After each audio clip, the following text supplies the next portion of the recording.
Hello, I'm Rachel Cooke, and I'm delighted to be sitting here on this very intricate, marvellous doll's house of a set, introducing Katherine Parkinson to you. The star of the IT Crowd, Humans, and Hugo Blick's brilliant drama, The Honourable Woman. Her theatre work includes Before the Party at the Almeida, Season's Greetings here at the National Theatre, Dead Funny in the West End, and of course the play we're going to discuss now, which is Laura Wade's beady look at nostalgia, choice, and contemporary relationships. You were involved in this project. It was developed here at National Theatre Studios, and that was the beginning of it. It was quite a long time ago, and you were there right at the beginning. So just tell us a little bit about it. Was the part written for you? Yes. Well, that's what I've been told. No, it was, I think, 6 years ago, and I was pregnant with my first child, and Laura said she wanted to come round to talk to me about something, and came round, and I made her some disgusting cookies because I was baking, because I thought that's what you should do when you're pregnant, and she said, I want to write a play for you because we've done an awful lot together over the years, Laura, and I think she liked the idea of writing something with a specific actor in mind, and I was delighted, and then just sort of was excited to see what landed. But she always had the idea of vintage living and basing it on somebody who's made a choice to live in the 50s. Judy, the character you play, she, the surface is big skirts, big hair, these colours and this delicacy and prettiness. But inside a lot is going on.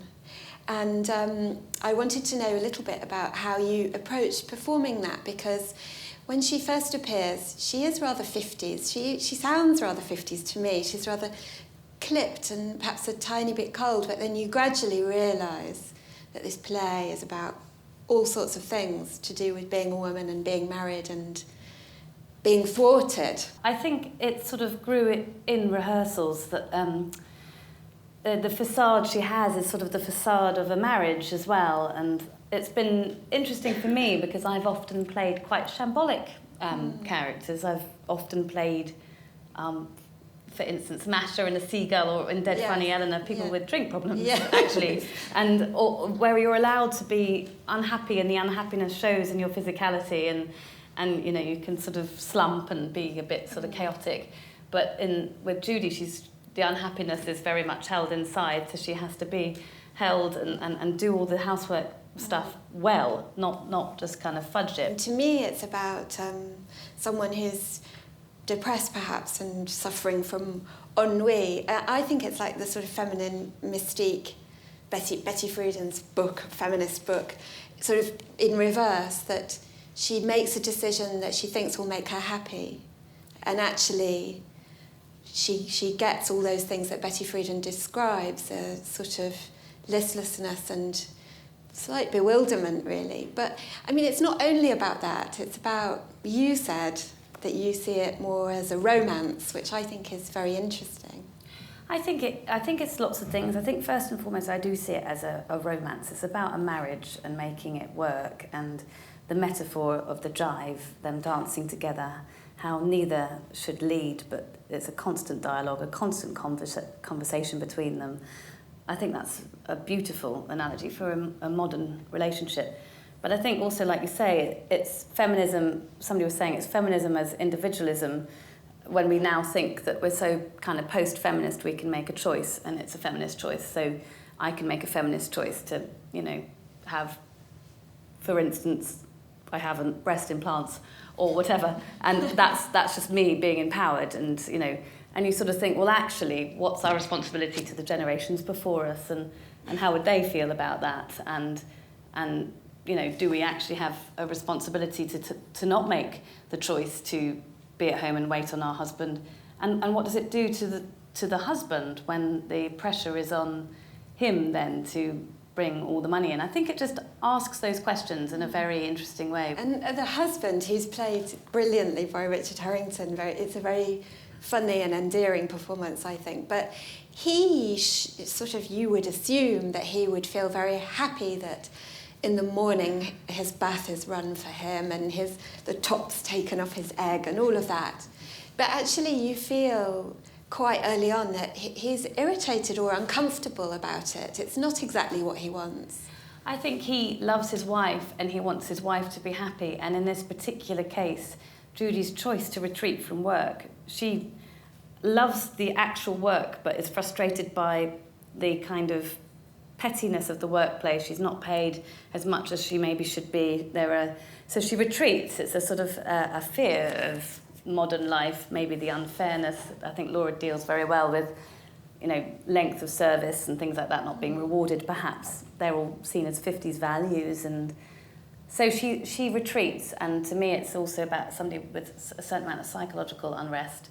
She's grown up in quite a chaotic way with a chaotic mother, and she's reacted against that, and she wants order, and she's already of quite a forensic disposition anyway, and she retreats, and she shouldn't.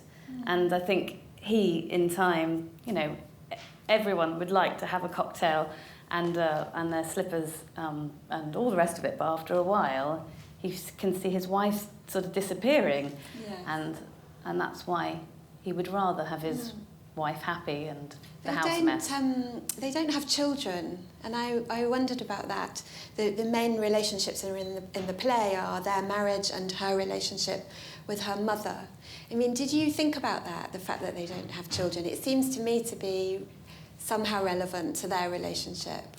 We did think about it. I think there was a point when there was a version of the script that talked about it, but I think the trouble is when you have children, it becomes stay-at-home motherhood, which is obviously a job. Yeah, it's a different thing. So that complicates things, and if it is, it's a romance and many things, but if it is also going to serve as a satire and make some points maybe about the choices women make, I think probably Laura felt it was cleaner.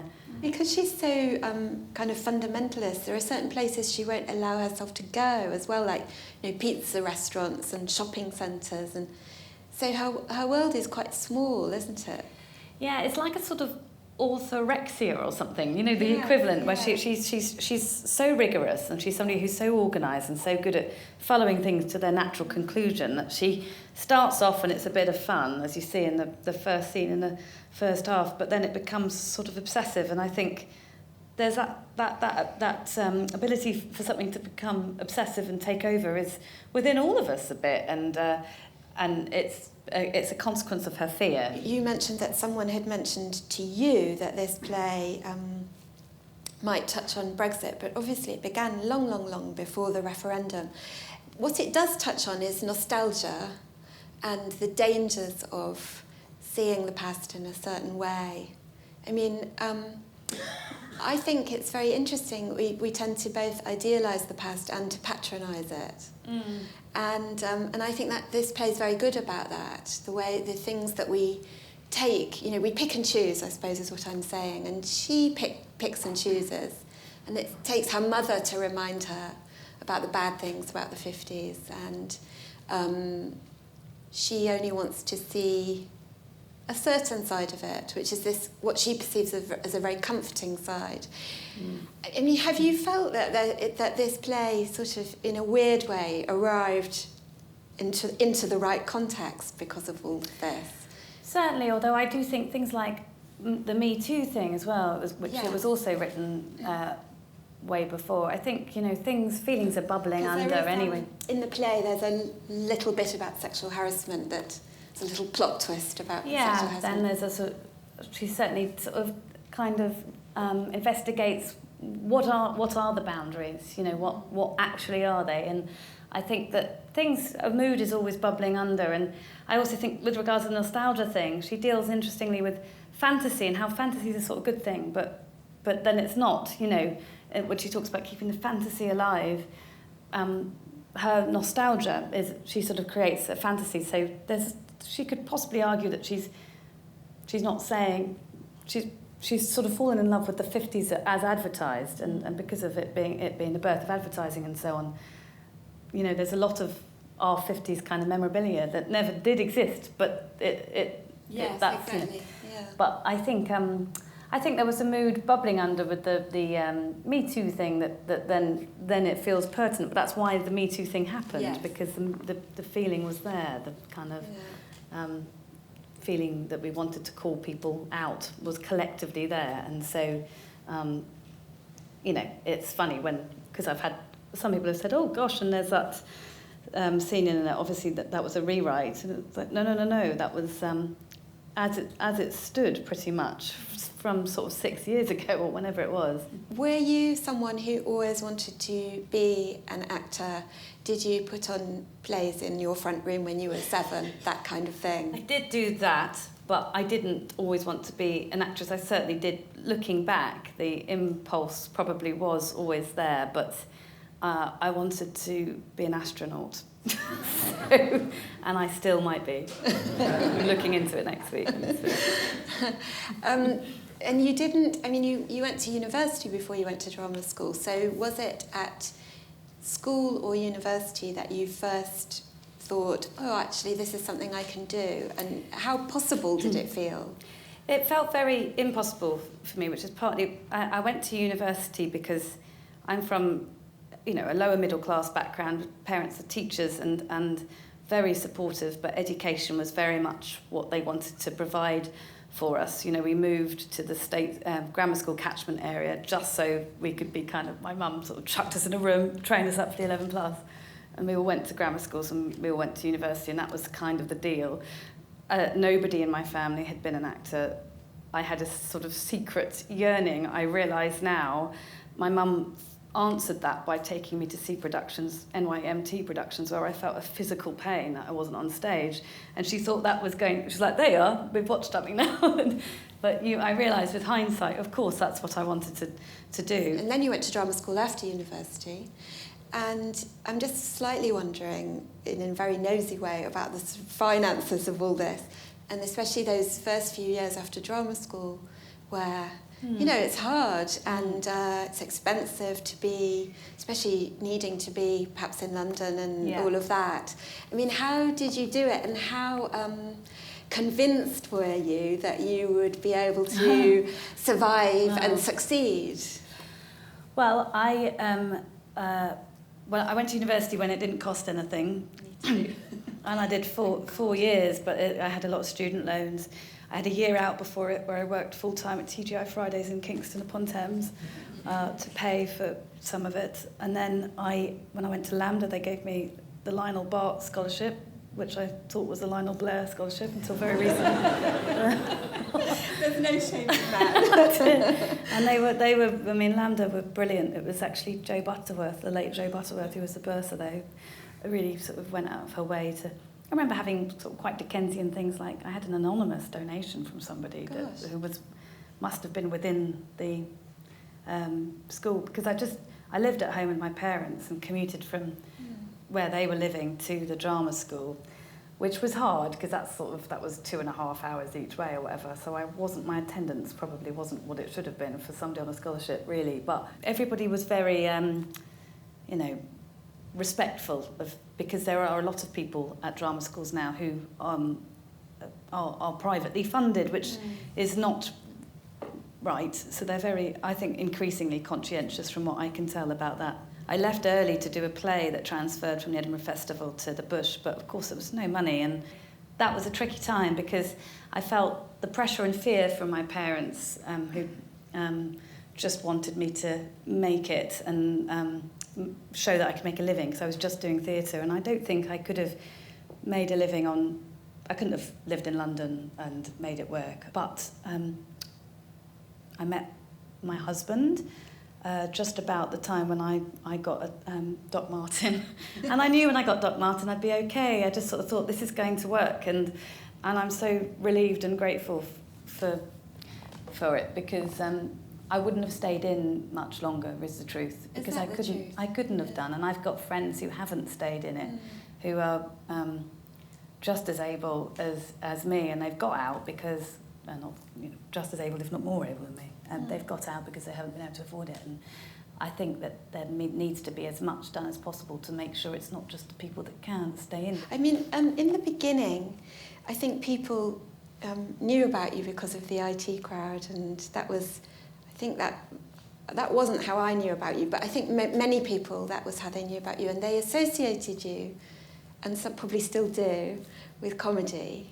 I mean, did you know that you were funny, or is being funny just like any other kind of acting, and it's something that you can, it's just a craft and you can learn it?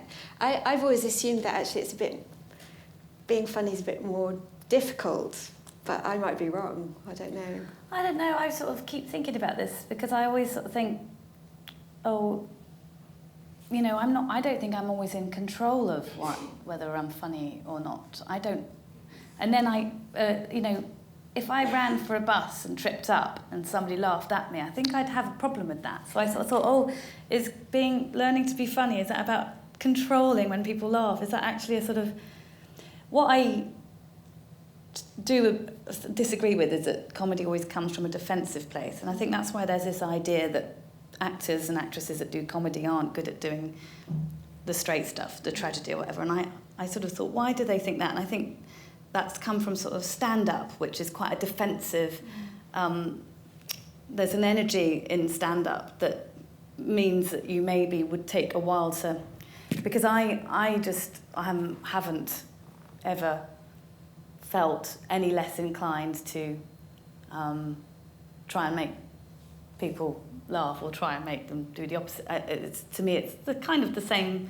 It's the same thing, and that's what I've done a lot in theatre. But then, obviously, when you do something like the IT crowd, there's no kind of dramatic element to that at all. So then I was known for that on TV. So then people come to the theatre and go, "Oh, we're doing theatre now." It's like, no, I've done theatre quite a lot actually.